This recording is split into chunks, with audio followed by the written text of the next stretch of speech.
पुरेसा पाऊस झाल्याशिवाय शेतकरी बांधवांनी पेरणीची घाई करू नये. कृषी अधिकारी यांचे आवाहन. मान्सूनच्या आगमनामुळे शेतकरी शेतीच्या तयारीला लागला आहे. लवकरच पेरणी सुरू करण्याच्या तयारीत आहे.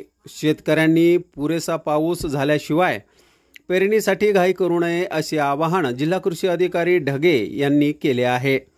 आपल्या प्रत्येक भागात 100 मिलीमीटर पाऊस झाल्याशिवाय शेतकऱ्यांनी पेरणी करू नये. सध्या जिल्ह्यात जूनच्या सरासरीत 50% पाऊस झालेला आहे. 100 मिलीमीटर पाऊस झाल्यास जमिनीमध्ये ओलावा तयार होतो, त्यामुळे बीज अंकुरासाठी मदत होईल. त्यासाठी शेतकरी बांधवांना पेरणीसाठी घाई करू नये. पुरेसा पाऊस झाल्यावरच पेरणीला सुरुवात करा असे आवाहन करण्यात आले आहे. बुलढाणा जिल्ह्यात 7,35,000 हेक्टर इतक्या क्षेत्रावर खरीप पिकांच्या पेरणीचे नियोजन केले आहे. यामध्ये प्रामुख्याने हे कापूस, सोयाबीन आणि तूर पिके असणार आहे. तर सोयाबीनचे 4 लाख हेक्टर क्षेत्र, कापसाचे 1,98,000 हेक्टर क्षेत्र, तर तूर 85,000 हेक्टर क्षेत्रावर पेरणीचे नियोजन आहे. या पेरणीसाठी लागणारे बियाणे व खत पुरवठा हा जिल्ह्यात पुरेसा आहे.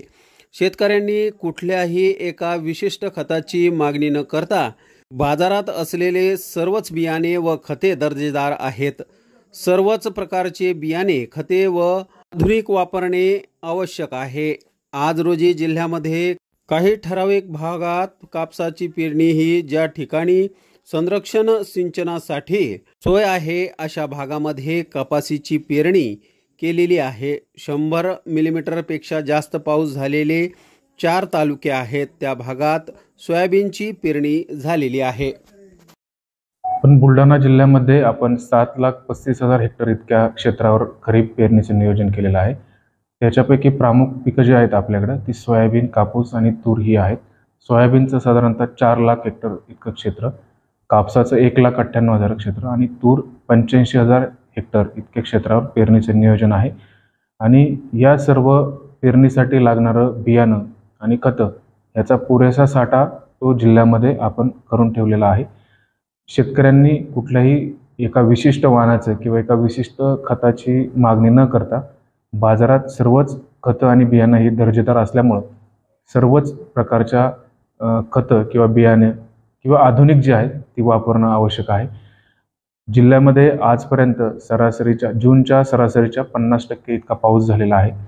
100 मिलीमीटर पाऊस आपल्या गावात किंवा आपल्या महसूल मंडळात झाल्याशिवाय शेतकरी बांधवांनी पेरणीसाठी जाऊ नये, जेणेकरून जमिनीमध्ये 2 ते 3 इंचाचा ओलावा निर्माण होऊन ते बीज अंकुरण्यासाठी त्याची मदत होईल.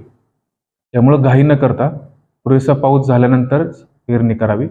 आज रोजी जिल्ह्यामध्ये काही ठराविक भागामध्ये कापसाची पेरणी जी आहे, ज्या ठिकाणी संरक्षित सिंचनाची सोय आहे अशा ठिकाणी शेतकरी बांधवांनी कापसाचीही पेरणी केलेली आहे. आणि 100 मिलीमीटरपेक्षा जास्त पाऊस झालेले 4 तालुके आहेत. त्या तालुक्यामध्ये सुद्धा शेतकरी बांधवांनी आता सोयाबीनच्या पेरणीची सुरुवात केलेली आहे.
संपर्क करा.